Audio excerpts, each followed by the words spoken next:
नाज़रीन गिरामी अस्सलामु अलैकुम रहमतुल्लाहि व बरकातुहू। सीधी बात के ताज़ा तरीन प्राइम टाइम में आप लोगों का इस्तकबाल है।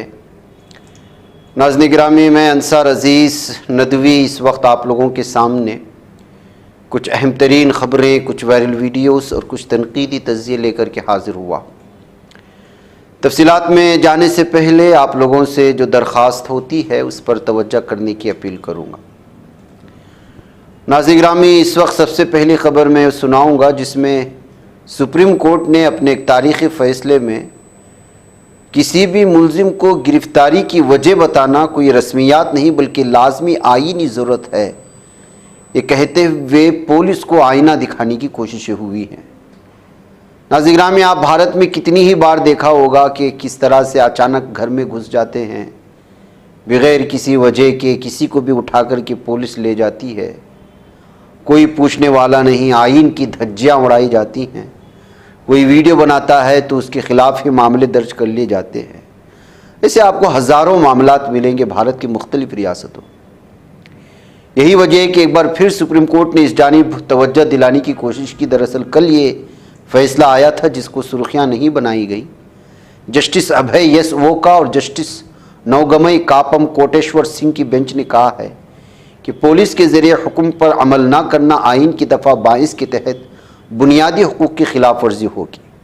जज ने कहा, गिरफ़्तार किए गए शख्स को गिरफ़्तारी की बुनियाद के बारे में इत्तिला करना रस्मी नहीं बल्कि लाजमी आइनी ज़रूरत है। दफ़ा 22 को आइन के हिस्सा 3 में बुनियादी हुकूक़ के उन्वान के तहत शामिल किया गया है। इस तरह गिरफ़्तार और हिरासत में लिए गए शख्स का यह बुनियादी हक़ है कि उसे जल्द से जल्द गिरफ़्तारी की वजह के बारे में बताया जाए। तो क्या इस सिलसिले में पुलिस अमल कर पाएगी, ये हकीकत है। नाज़रीन गिरामी, दिल्ली पर बीजेपी का कब्ज़ा हो चुका है, फिर उसके बाद लगता है कि अब बदले की सियासत चलेगी, क्योंकि ख़बर ये आ रही है कि जैसे ही बीजेपी के जीतने की खबरें आने लगी, 3 साढ़े 3 बजे के करीब ये खबर शाये हो गई कि दिल्ली असम्बली इंतखाबात में बीजेपी की वाज़ेह बढ़तरी के बाद ऐसा लगता है कि पूरे सेक्रेटरिएट को और वहाँ की सरकारी जितने भी दस्तावेज़ात हैं उसके हिफाजत करने का हुक्मनामे जारी किया गया जनरल एडमिनिस्ट्रेशन डिपार्टमेंट GAD की जानिब से, जिसमें आला अफसरान को फौरी तौर पर दिल्ली सेक्रेटरिएट पहुँचने, सरकारी दस्तावेज़ात व डेटा की हिफाजत को यकीनी बनाने की हिदायत दी गई। मतलब यह है कि जो फाइलें हैं, सरकारी कंप्यूटर हार्डवेयर हैं, जो मवाद वहाँ पहुँचा है महकमों में, ब्रांचों में, उसको महफूज किया जाए, सरकारी रिकॉर्ड्स को, फाइलों को, इलेक्ट्रॉनिक डेटा को। और वजह इसकी ये है कि अब जो है आम आदमी पार्टी की खींचातानी होगी बीजेपी हुकूमत की जानिब से, यानी कि आम आदमी पार्टी की जानिब से अगर कुछ घोटाले हुए हैं तो फिर उसकी दोबारा से छानबीन होगी, जिसको लेकर के आम आदमी पार्टी इस फैसले के बाद साफ और वाज़ेह कर दिया कि लगता है कि बदले की सियासत पर उतरने वाली है बीजेपी। वह कैफ नाज़रीन गिरामी, ज़ाहिर सी बात है कि इन्हीं लोगों की वजह से आज ये जश्न नज़र आ रहा होगा जो हमारी स्क्रीन पर आप देख रहे हैं। अगर आपको मार्केटिंग के बारे में सीखना है तो मोदी के बारे में पढ़ना होगा आपको। एक इलेक्शन आता है, पूरी टीम काम करती है, जीत का सहरा जाता है PM मोदी के सर। जितनी भी नाकामियाँ हुई थी, अभी 2-3 दिन के बीच में आप देख लीजिएगा कि अमेरिका से डिपोर्ट किए गए भारतीयों को लेकर के गैरकानूनी तारिकीन वतन के हाथों में बेड़ियाँ, हथकड़ियाँ, इसको लेकर के हंगामा आराई जारी थी। कुंभ में होने वाली नाइंसाफ़ियों को लेकर के मीडिया में, कुछ मीडिया में ही सही, लेकिन जाहिर सी बात है सोशल मीडिया की वजह से बीजेपी की जो है बड़ी खींचातानी हो रही थी, लेकिन अचानक जो है पलट गया सारा मामला। अब मोदी के नारे लगने लगे हैं। दिल्ली में चाहे कोई भी काम करे भारत की, अगर बीजेपी जीतती है तो मीडिया मोदी का नारा लगाता है, और ख़ुद कारकुनान भी। जो मनाजिर देख रहे हैं दिल्ली के बीजेपी हेडक्वार्टर के सामने, जहां पर दिल्ली पर आज नताइज के बाद ये सारे जो है जश्न मनाया जा रहा है, कोई ना बीजेपी का नाम ले रहा है, बीजेपी के सदर का नाम नहीं ले रहा है, सब एक ही लफ्ज़ में चिल्ला रहा है यानी सारी जितने अभी तक के करतूत थे बीजेपी के या मरकज़ी हुकूमत के, वो दिल्ली इलेक्शन के सिर्फ इस रिज़ल्ट में दब करके ख़त्म हो गए। कल से जो शुरू होगा नया शुरू होगा। वह नाज़रीन गिरामी, कोई सीखना चाहिए तो मार्केटिंग वो पीएम मोदी साहब से सीखना चाहिए कि हार होती है तो पार्टी की, जीत होती है तो मोदी की। बहरकैफ नाज़रीन गिरामी, इधर खबर आ रही है कि महबूबा मुफ्ती के साथ मुझे भी नज़रबंद कर दिया गया था। ये इल्तिजा मुफ्ती ने एक बयान आज जारी किया है। पीडीपी रहनुमा और जम्मू कश्मीर की साबिक वज़ीर आला महबूबा मुफ्ती की बेटी इल्तिजा मुफ्ती ने दावा किया है कि उनकी मां को कई घंटों के लिए नज़रबंद कर दिया गया था। सोशल मीडिया प्लेटफॉर्म एक्स पर किए गए एक पोस्ट में इल्तिजा मुफ्ती ने कहा कि महबूबा मुफ्ती आर्मी की फायरिंग में मारे गए ट्रक ड्राइवर के अहले खाना से मुलाकात करने के लिए जाना चाहती थी। उन्होंने ये भी बताया कि मुझे और मेरी मां दोनों को घर में नज़रबंद कर दिया गया, हमारे दरवाजे लॉक कर दिए गए। हम सोपोर के वसीम मीर के अहले खाना से मिलना चाहते थे। इसके अलावा कठुआ में माखन मीर के अहले खाना से भी मिलने की कोशिश की थी, हमें घर से बाहर ही निकलने नहीं दिया। इल्तिजा मुफ्ती ने आगे कहा कि कश्मीर में इंतखाब के बाद भी कुछ नहीं बदला, अब मुतासरीन के अहले खाना को भी मुजरिम करार दिया जा रहा है। अलावा इल्तिजा मुफ्ती ने कहा कि पेरोडी के माखन में इनको बुलावर के SHO ने ओवरग्राउंड वर्कर होने के इल्ज़ाम में हिरासत में लिया, उसको बेरहमी से पीटा, जबरन कबूलनामा करवाने के लिए इससे इस कदर मारा कि पुलिस तहवील में ही उसकी मौत हो गई। साथ ही उन्होंने कहा कि इंटरनेट बंद कर दिया गया, पूरे इलाके को सील कर दिया गया। इल्तिजा मुफ्ती ने यह भी इल्ज़ाम आयद किया था कि कश्मीर में कई जगहों से लड़कों को उठा लिया जाता है, क्या वो सब के सब दहशतगर्द हैं, सबको ही शक की नज़र से देखा जाता है। इल्तिजा मुफ्ती ने जम्मू कश्मीर में बरसर इख्तिदार पार्टी नेशनल कॉन्फ्रेंस से भी सवाल किया कि आखिर कोई वज़ीर इस मसले को क्यों नहीं उठा रहा है। वाज़ेह हो कि गुज़िश्ता साल हुए असम्बली इंतखाबात में इल्तिजा मुफ्ती भी सरीगुफवारा बजहाड़ा सीट से इंतखाबी मैदान में थी, हालांकि उन्हें इंतखाब में शिकस्त का सामना करना पड़ा। इल्तिजा मुफ्ती अक्सर अपने बयानों की वजह से सुर्खियों में रहती है। वह नाज़रीन गिरामी, कश्मीर में होने वाली नाइंसाफ़ी वो फ़ौजियों के हाथ में या पुलिसों के हाथ में वक्तन फ़वक्तन होती है। ऐसे में कोई लीडर आवाज़ उठाने की कोशिश होता है तो फिर उसे नज़रबंद कर दिया जाता है।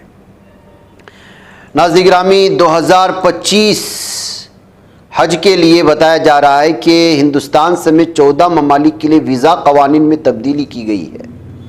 सऊदी अरब ने हज 2025 के पेश नज़र वीज़ा कवानीन में हम किया, जिनका असर हिंदुस्तान समेत 14 ममालिक पर पड़ेगा। नए कवानीन के तहत इन ममालिक के शहरियों के लिए मल्टीपल इंट्री वीज़ा को गैर मुअय्यना मुद्दत के लिए मुअत्तल कर दिया गया है और अब वो सिर्फ सिंगल इंट्री वीज़ा हासिल कर सकेंगे। इक़दाम गैर कानूनी हज को रोकने के लिए उठाया गया है, क्योंकि मल्टीपल इंट्री वीज़ा रखने वाले कई अफराद बगैर इजाज़त के हज में शामिल हो जाते थे, जिसकी वजह से मक्के में शदीद भीड़ पैदा होती थी। सऊदी हुक्काम के मुताबिक इस भीड़ पर काबू पाने और हुज्जाज को बेहतर सहूलियात फराहम करने के लिए फ़ैसला किया गया है। सऊदी अरब की जानिब से वीज़ा पॉलिसी में की गई तब्दीली का असर दर्जल 14 ममालिक पर पड़ेगा। हिंदुस्तान, पाकिस्तान, बांग्लादेश, इंडोनेशिया, मिस्र, जज़ायर, मराकश, इथोपिया, इराक़, उर्दून, नाइजीरिया, सूडान, ट्यूनिस और यमन। इन ममालिक के शहरी अब सिर्फ सिंगल इंट्री वीज़ा के लिए दरख्वास्त दे सकते हैं, जो 30 दिन के लिए कारआमद होगा। मल्टीपल इंट्री वीज़ा पर पाबंदी गैर मुअय्यना मुद्दत के लिए आयद की गई है, ताहम हज, उम्रा, सिफारती और रिहायशी वीज़ों पर पाबंदी लागू नहीं होगी। सऊदी हुकाम का कहना है कि कुछ अफराद मल्टीपल इंट्री वीज़ा के तहत आकर गैर कानूनी तौर पर हज या काम में मसरूफ़ हो जाते थे, जिससे मुश्किलात बढ़ रही थी। नाज़रीन गिरामी, असद हुकूमत के खात्मे के बाद आपको मालूम होना चाहिए कि 2,70,000 पनाह गुज़ीनों की वतन वापसी हुई है। जी हाँ, अक़वाम मुत्तहिदा के हाई कमिश्नर बराए मुहाजिरीन के शाम के नुमाइंदे गोंजालो वारगास लोसाए एक्स पर यानी ट्विटर पर शामी मुहाजिरीन की उनके मुल्क में वापसी के हवाले से एक पोस्ट शेयर की। पनाह गुज़ीनों की वापसी के बारे में अपना ताज़ा तरीन सर्वे के आदाद शुमार का इश्तराक करते हुए लोसा ने कहा, असद हुकूमत के खात्मे के बाद से 2,70,000 शामी पनाह गुज़ीन अपने मुल्क वापस जा चुके हैं और पनाह गुज़ीनों में एक बड़ी तादाद आइंदा साल वापस जाने का इरादा भी रखती है। नाज़रीन गिरामी, ज़ालिम दहशत सहनी दरिंदे अपनी दरिंदगियों से बाज नहीं आ रहे हैं। जंगबंदी के बावजूद मुख्तलिफ इलाक़ों में अपने हमलों का सिलसिला जारी रखे हुए, तबाही का सिलसिला जारी रखे हुए, जैसे कि ताज़ा इन ज़ालिम दरिंदों की हमलों के सिलसिले में जो ख़बर मिल रही है वो ये है कि कई इमारतों को जिनीन में इन दरिंदों ने बमों से उड़ा दिया है। इसराइल फौज जिसने इतवार 19 जनवरी को गजा में जंगबंदी के निफाज के बाद 21 जनवरी को मकबूजा मगरबी किनारे के शुमाली हिस्से पर जारहियत का आगाज़ किया था। जिनीन शहर, जिनीन पनाहगुज़ीन कैंप, तलकरीम और तब्बास पर अपने हमले जारी रखे हुए है और घरों को जो है वो पूरी तरह से बम से उड़ाने का सिलसिला जारी रखे है। गजा में नाज़रीन गिरामी मज़ीद 4 ज़ख्मी दम तोड़ गए हैं, शहीद हो चुके हैं। मलबे से मज़ीद 12 शुहदा की लाशें जसद खाकी लाए गए, जिसके बाद 15 माह से जारी सहूनियत जारहियत के शुहदा की तादाद 48,181 हो गई है। आपको मालूम होना चाहिए कि अब जो है जो मलबे वहाँ है, चूँकि जंगबंदी हो चुकी है, मलबे को हटाने का काम जारी है और लगातार जो है उससे जो शहीद हुए थे उन अफराद की लाशें मिल रही हैं, जैसे खाकी मिल रही हैं। कुछ जो है उसमें ज़ख्मी जो थे, ज़ख्मी भी दम तोड़ रहे हैं, तो शुहदा की लाशें भी मिल रही हैं। इस तरह से गुज़श्ता 24 घंटों के अंदर 26 शुहदा के जसद खाकी जो है वो हस्पतालों में लाए गए। इससे आप अंदाज़ा लगा सकते हैं कि क्या सूरत हाल है नाज़रीन गिरामी।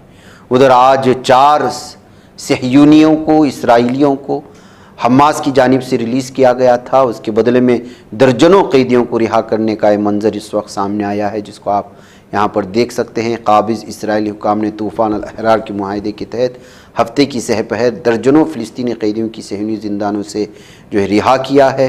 इसमें इसराइली जेल से रिहा पाने वाले दर्जनों कैदी रामल्ला पहुँच गए और उनका ये मनाजिर आप देख सकते हैं। इनमें गज़ा के 111 कैदी समेत 183 कैदी शामिल हैं, जिनको 3 बसों में लाया गया था।